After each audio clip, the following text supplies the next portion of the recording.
All right, now to a story we have followed closely since it happened and gained national attention. The U.S. House has now passed Sami's law that would require a number of enhanced safety and security measures for rideshare passengers. The legislation comes from the horrific death of Samantha Josephson back in 2019 after she got into a car in 5 Points driven by a man who pretended to be her Uber driver.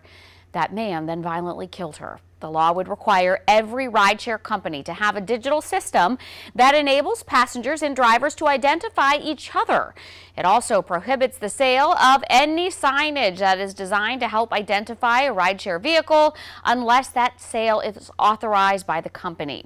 The Department of Transportation must also create a council to develop new standards and technology to help verify passengers and drivers. Finally, the Government Accountability Office must conduct a study on the number of assaults and abuse that happen to both rideshare drivers and passengers. Now, back in 2020, the House passed a law similar to this with the same name, but it did not make it through the Senate to become a law at the federal level.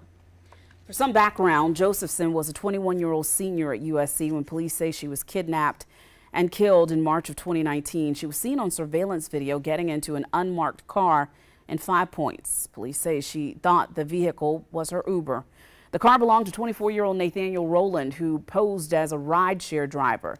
Rowland kidnapped Josephson, and she was found dead the next day, 70 miles away in Clarendon County. Nathaniel Rowland was charged with Josephson's kidnapping and murder.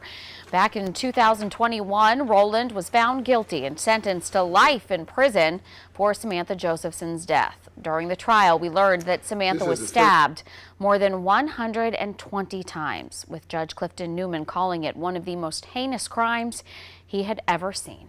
In June of 2019, South Carolina lawmakers enacted the Samantha Josephson Ride-Sharing Safety Act. This requires drivers to display the car's license plate number on the front of the vehicle, and anyone misrepresenting themselves as a driver or using the app to commit a crime could face fines and jail time.